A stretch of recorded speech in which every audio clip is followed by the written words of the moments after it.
Yeah, so let's listen to a quick clip from Jimmy Evans then. He's the guy who wrote the book. There's a book that he wrote on the 4 laws of love, and he does a whole course on it, which we're actually running at the moment with a number of couples. But just listen to the clip. For this cause, a man will leave his father and mother, has to be first, cleaving to his wife. You have to work at it. They two should become one flesh. You have to share everything. And the man and his wife were both naked in an atmosphere of honesty and purity, and they were not ashamed. It's work. It has to be first. It's work. You share, and you have to be careful. Those are simple laws, but they're profound. That's how God designed marriage to work. I promise you, if you keep those laws, you will have a great marriage. I promise you. Right, there's a bit of a short clip there, sorry. Anyway, but it just leads us into the first slide, I suppose. And the first slide, the first law is the law of priority. And this is the big one. This is the essential one. There's 4 laws, but to me, I think the first 2 are probably the biggest. But the law of priority is that, basically when God creates anything, He's created it for success. And marriage is no different, right?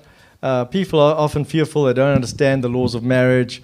They believe that you're either lucky or unlucky with who you got.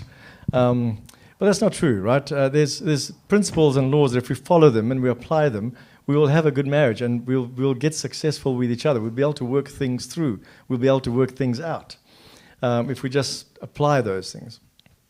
I think Jimmy says, that every marriage has a 100% chance of success if we apply these laws. It's not complicated.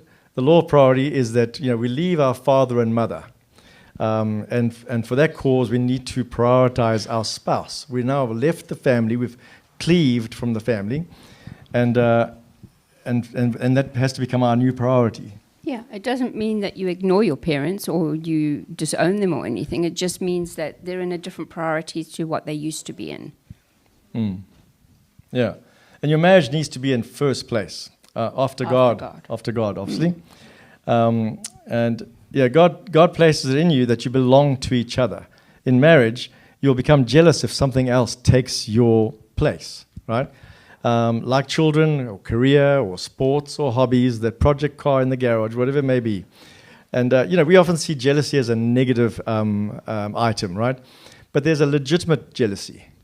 And that legitimate jealousy says that, you're putting something else in my place. Our God is a jealous God. It says in the Bible that our God is a jealous God. And one of His names is jealous. And one of His names is jealous. And that jealousy is because we are not then prioritizing Him. We're putting other things ahead of Him, ahead of our time with Him, ahead of whatever it may be. But we're not putting Him in first place. And the same goes with our spouse. It needs to be in first place. And it needs to be, it's imperative and integral to having a healthy and constructive relationship. Your spouse, just referring to Jackie, she, not the cat's mother. No cats in our house. But what your spouse needs to hear is that, I'll do whatever it takes and make whatever changes are needed for our marriage. I'll do whatever it takes. I'll make the changes that are needed. I'll give up if I have to. And giving up, when we talk about proving priority in sacrificial terms, giving up doesn't mean I'm never going to do that again. I'm never going to play golf again. Or I'm never going to have friends again. It just means putting them in the right place, putting them in the right order. Right? Yeah. That they can't take our space. Yeah. No. That's the thing, right? And it's proven in real terms, not just words, right? Sacrifice. What will you give up for me? What is it that you will give up for me? What would you do to make me your priority? Time. If I'm first, you must give me your time. Not share me with the rest of your gadgets or your hobbies or your pastimes, but time, actual time that we spend with each other. Well, that's why it says actions speak louder than words, right? So we can say, I love you, but if what you're doing for me doesn't show that you love me, well, then it's empty words. Yeah, totally. And, you have to give it time. You have to give it energy.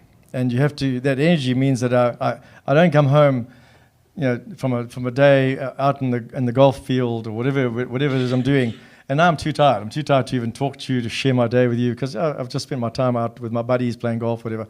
And again, there's nothing wrong with that, but again, in the right place. And giving it energy, giving this energy, and giving it the right energy is imperative. and the right attitude. I'm doing it because I want to, because I love you. I'm not doing it I because get it's to. I'm not doing it because it's a task. I'm not doing it because, someone else said I have to. I'm doing it because I actually want to be with you. I actually want to spend that time with you. And Because love is actually not a feeling. It's a choice, and if we choose it even when we don't feel like it, the feelings will follow eventually. And God does say that we need to choose love. Yeah. Because He is love. Yeah. And a lot of the times the things that get in the way of our relationship or marriage, both, aren't necessarily bad things. They're not bad things, right? All those things we're talking about, they're good things, right? They're just in the wrong place. Your children, your career, your sport, your hobby, whatever it is, they're not bad. They're fine. They're good things, but they're just in the wrong place.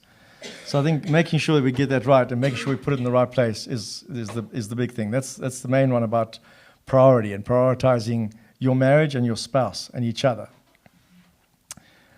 So, as I said, we've got to move through this one. We normally take one session over each of these laws, and it gets a bit more in depth, but we'll shift through them. So the second law, Ari, the second slide. The second law that comes into play is a big one as well, and there's a bunch of sermons on this from all sorts of speakers. But the second law is pursuit, and pursuit. Craig Rochelle talks about it in the Bible as dabak, and dabak is a Hebrew word that says to pursue with all energy and to cling to, right? And we spoke about this earlier, hey, with Jacob and Rachel and Leah. Where Jacob gets kind of like turned into having to take Leah as his first wife, although he wanted Rachel. Yeah, he got sidelined. He wanted Rachel, but he got Leah. And he had already worked 7 years for Rachel. He'd already worked it. And they gave him Leah. And then they said that he could have Rachel if he worked another 7 years. So and what most of us don't get is the fact that he actually got Rachel. A week after he married Leah, he actually got Rachel. And then he still worked another 7 years. So even though he already had her, he honored his agreement. He honored his commitment. So he pursued her, and he carried on with that pursuit. So, we invariably do whatever it takes for our date, right? When we're on date nights and we're out, we're first going into a relationship and that.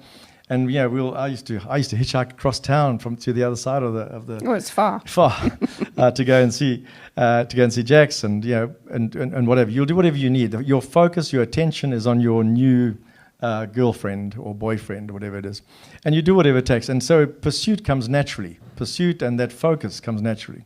Well, because they say that it's actually scientifically been proven when you're dating, those hormones that you need to pursue are at a much higher level. And you get married, and those hormones drop. So now, God's clever. It's all fun and everything before, but now you're married, and now He makes it that you've got to be intentional, because it doesn't just come so easily. The thing is that marriage takes work, and you can't take each other for granted. And in Genesis, 2:24, it talks about the word is translated as cleave and to hold fast to. And when a man leaves his parents, to cleave to his wife. It implies a lifelong devoted union, right? You fell in love because you worked at it, and you pursued, you showed, and you were interested.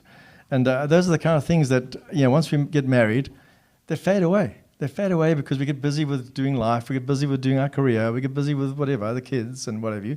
And this kind of like slowly kind of like breaks down a bit and fades away, gets a bit grey. But we need to pursue. And that's why we need to focus our whole life. It's like studying each other because we change. I mean, we don't all stay the same. So we need to actually be studying one another so that we know, who am I married to? You want to be interested and pursue one another so that you can still have fun all the time, because you got to have fun. Life is boring when you don't have fun. We have fun, don't we? Yes, we do. And, some of the misconceptions around this topic are, emotions will always just be there. Well, the thing is, emotions do move up and down as we go through issues in life, as we go through issues in our personal lives and things happening around us at work or with family, etc. Our emotions go up and down, right? We can't be ruled by them. If we let our emotions rule, we have issues. Our actions have to be intended rather than letting our emotions rule. Yeah, right? we have to do the right thing, because if you do the right thing, then the right emotions will actually take its place. Yeah. And I suppose the second one is that your soulmate is just like you. And it's It's really a myth. it's really messed up if we're not. Yeah, exactly. I mean, if we were both alike, then we wouldn't need one. One would be superfluous, right? Soulmates aren't born; they're made, right? We don't go and find our soulmate out there. We find the person that we like being with. We find a person that we enjoy being with. We enjoy our time together, and You create then a soulmate. we start working on it. And then things start happening. We build a life together, and we start working on it. And we create our soulmate through the trenches of life, through the trenches of living life out, and standing by each other, standing with each other, standing for each other. Yeah. Even sometimes when the other doesn't deserve it. If you were here Or last you week, don't feel like it. yeah, if you were here last week, you'd understand what I meant by that. But sometimes I didn't deserve Jackie standing by me, but she did, and that's a trench we walk through, a very deep trench. Always worth it. But yeah, God makes everything beautiful in its time. yeah. And yeah, we all have incompatibility to some degree or other that we need to work with and we need to work on. Yeah, we're not always going to be in agreement with everything that comes our way. You know, whether it's politics, different kind of ideas around children and parenting, whatever it may be. But we need to find a middle ground that works. Come together with our differences. Speak at the mic. I'm talking. Okay. The other one is that I must have married the wrong person, and that it's obviously a mistake I made, and it's obviously an emotional thing, right? But the thing is, it's love by choice, not by emotions, right? We made a decision, and now we need to be faithful at it. You know, the idea that I married the wrong person is just such a crazy one. We went through a stage at one stage here with a couple of people that came across our path in the ministry we do, where it's just God would want me to be happy. God would want me to be happy, and that was I don't standard. think I've seen the word happy in the Bible. Yeah, yeah, and it was a standard kind of thing, and it was like talk about the bad apple, and they were all kind of linked, and they were all kind of like in a similar group, and it was this idea that they were just bored. They were bored with their spouse. They'd been married 15, 20 years, and it was just like, God want me to be happy. I'm not happy anymore, so therefore I must have made a mistake. Rather than working on it, they decided the grass was greener on the other side. But the grass isn't greener on the other side. The grass is greener where you water it, and where you fertilize it, and where you put the effort in. Yeah. So the grass isn't greener on the other side, as I said. It just looks that way from a distance. But they also have the issues. Everybody has challenges. Everyone has challenges. We all do, and it's worth working through them, because you actually end up being each other's best friend because you're in each other's corner, and that you wake up knowing that the one that's next to you has got your back no matter what. Yeah. No matter what. No matter what. Thank goodness Jesus never gave up on us. That's for sure. Yeah. And he's our example. So remember, not to let your emotions rule in the situations that you come across in your relationships, right? Your actions are your choice above your feelings. Because there might be times where I don't really feel like I love you because we're having a disagreement or whatever, but I choose to love you nonetheless. I might not like you either. Might not like me either. Yeah. Because feelings are emotive. And in the moment, as I said, we need to choose to do so nonetheless. And I think as a final word on that one, in terms of pursuit, having that interest and that chase also means understanding, are you okay? Are we okay? Are things okay with us, If there's anything I'm doing wrong or anything that I'm not doing, I'll do whatever it takes to make things right. Yeah. That's got to be the kind of like what I show, what I reflect in the way my attitude towards you. It's not just in words, but it's also in actions. That what I'm doing shows you that I'm really interested in how this is for you. And we need to have those open, honest conversations, don't we? Because we're not mind readers. Often we just think, oh, well, they should just know. We've been together long enough. No, we don't just know. We do need to ask these questions. And sometimes it's awkward. But it's better that it's awkward knowing that you're actually learning about each other than not understanding what's going on in your spouse or your friends, even with friendships. We need to be open and honest with each other so that we can actually have those good relationships that can last a lifetime. So lasting a lifetime in a relationship, we're obviously talking about partnership. Ari, if you can flick the next slide. Partnership is the third law. So we are created to share everything with our spouse, right? Hence why we become one flesh, right? And a marriage is about sharing. Intimacy is us together as one, full stop, right? And intimacy means that we know each other inside out, kind of thing, right? No exception. Anything I don't share means I'm holding it back from you. Yeah. And that'll create trouble. Anything I don't share and I hold back means it'll be trouble, right? And the other side of that coin, obviously, is that we're in a partnership. And dominance per se, destroys that intimacy, right? We are equals in this, right? Jesus is the boss. He's the head of the home. And we're both responsible to him. We're responsible to him. We share this life. We share, and we are accountable to each other for what we each do, essentially, right? Yeah. And, even though both are able to be dominant to some degree, it means we're not sharing, and that can be destructive. But it's even the fact that, there's always a headship. I mean, Jesus' headship is God, and Jesus is our headship. But then in a home, you don't look at us. We didn't make the rules, but God said that the husband is the leader. Not the dominant leader, but the leader. And we all need to do those things according to the gifts and the leading that God has given each one of us, right? Yeah. But it's not a dominance. It doesn't mean that, you can just get what you want just because you're the head of, the leader in the home, because you got to count to Jesus. Yeah, we're accountable. If I'm aligned to Christ and you're aligned to the Holy Spirit in that respect, for instance, then we're both accountable to the next power up, right? And the Bible even says, if you bring her bruise to me, I'm not going to hear your praise. So as a man, he's got a lot more responsibility in that respect, that he's got to look after his family properly. It's not all about what he wants. It's actually about what is the best thing for the family. Yeah. Yeah, and marriage is brutal on selfish people. Yeah. Right? Marriage is interdependence, not codependence, interdependence. We need each other to meet most or some of our needs anyway. Obviously, we need to find a lot of our needs through God and our time with God. But we need to understand that we each have a part to play in our marriage, and we each have a part to play in how we work our life, because we're here to help each other have a better life, right? We're more as a unit than we were as an two independents, right? And that's the big thing, right? But it's even with friendships, right? Because God didn't intend us to do life on our own. He purposely said we need to be together, because if we're together, we can actually help each other along the way. Yeah, yeah. And the word "my" destroys partnership. It all starts with ours, right? It's partnership in all things. It includes money, includes finance, and there's no mine or yours. You pay, you pay your share, I'll pay mine. We've come across couples like that 20 years later, they're still struggling. They still haven't bought a house because they're still one hasn't saved up enough for their portion of the deposit. It's crazy. It's crazy stuff we've come across, seriously. And these are Christians. Yeah. And it's mind blowing. Yeah, and that's not a marriage. That's a cohabitation agreement, right?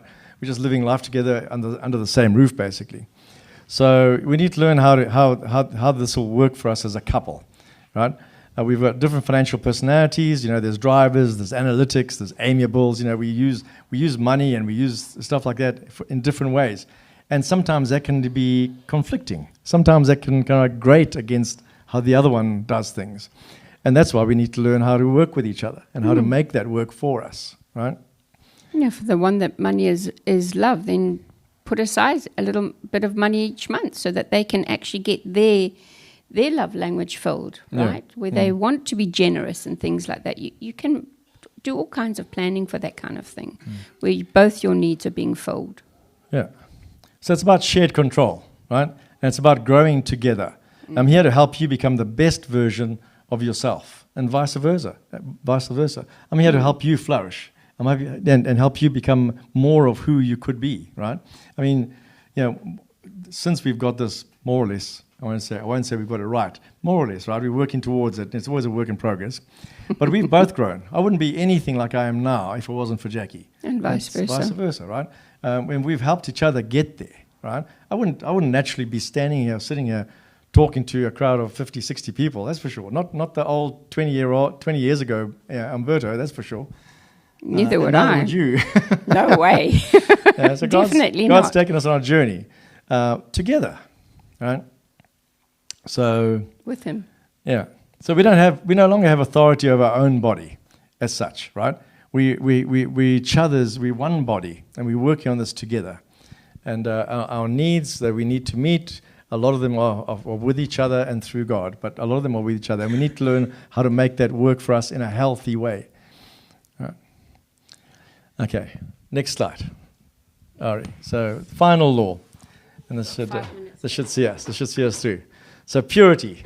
Purity is the final one. And this is a big one. Let's not dilute it down. Especially nowadays. Yeah, because it's at number 4. It's equally as important as all the other 4. Yeah. Because They're not in order. Yeah, because the construct behind purity is that if we don't keep our marriage bed pure, it'll definitely eat away at us. It'll come in like an illness, and it'll just like a cancer. Yeah, and eat away. So God created marriage for pleasure and for delight, right? Think about Eden and what have you. And nakedness between us, apart from bodily, is showing your areas of difference and sensitivity. Yeah, when you had the fig leaves, and when Adam and Eve ended up with fig leaves, it's because they had to hide from each other. What they'd done and what have you, they hid from each other. They brought in sin into their lives, right? And shame. And purity basically means that everything and anything I do affects you. Yeah. Right? And if you destroy that, you destroy the intimacy, right? Trust, purity, can rebuild, and intimacy can rebuild, as we obviously have, right? Mm. But if I can't trust you with my heart of hearts, and your behavior is negative, I will wear a fig leaf, right? That's just the way it is, because I naturally will just close up. If I don't feel I can trust you, if I don't feel what you've done reflects trust back to me, I'll clam up, I'll shut up. Yeah, right? You won't let me in. Yeah. And that's the big thing, right? Sin is the greatest obstacle to intimacy. Something hidden, something kind of kept away, something I don't want you to know about. Don't look at my phone, or don't look at this, or hide away what I've got on my iPad or whatever it is.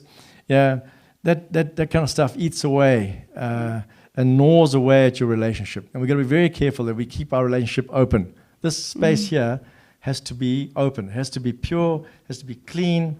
I have to be able to trust you in all those kind of things, right? Well, it's like whatever God does, he does something beautiful and the enemy just wants to come in and destroy it, So he'll do even little subtle things that we don't even know are happening. But there's an atmosphere all of a sudden of mistrust.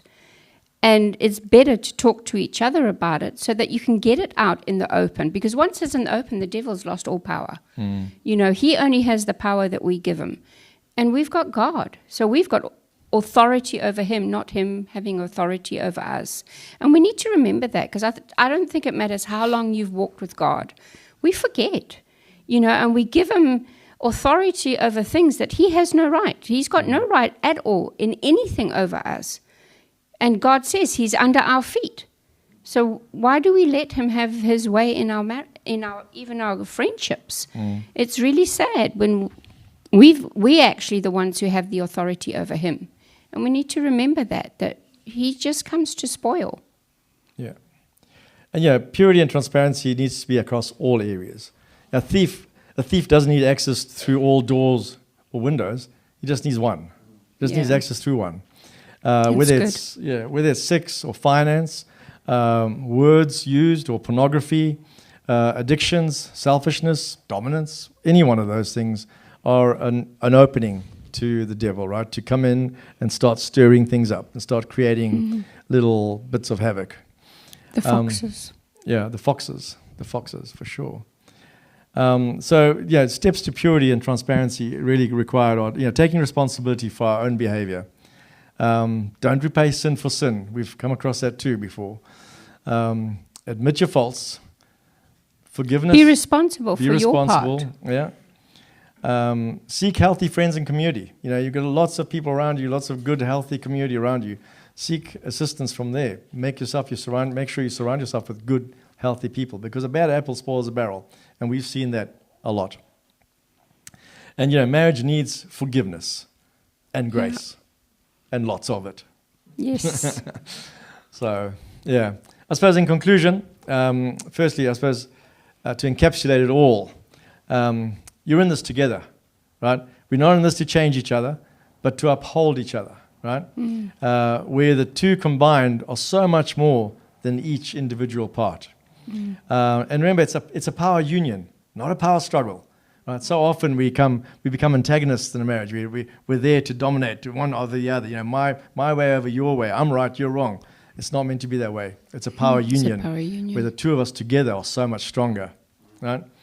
And trying to get one up on each other and all the rest of it, it's just not the way it's meant to be. Trying to work as a team for the betterment of both and for us as a family is where we want to end up, right? Yeah, definitely. Because we're all in this together, guys, even friends. We're under God's house, and we need each other. So you need to have good support around you as well. Friendships are important. Yeah. So wham, you just got hit with the 4 laws of love, and just pray that they've spoken to you, that they've challenged you, that they maybe have inspired you. And Pastor Roger, over to you.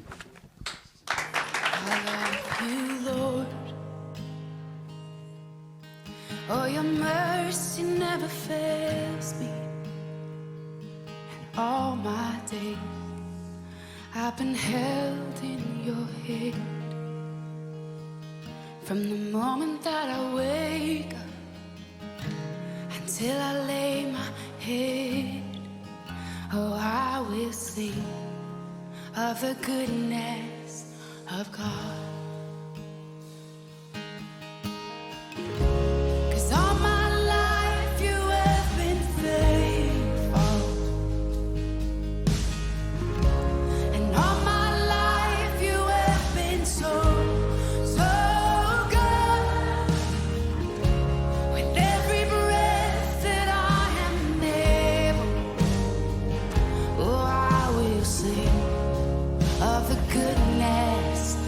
God, I love your voice. You will lead me through the fire, and in darkest night, you will close.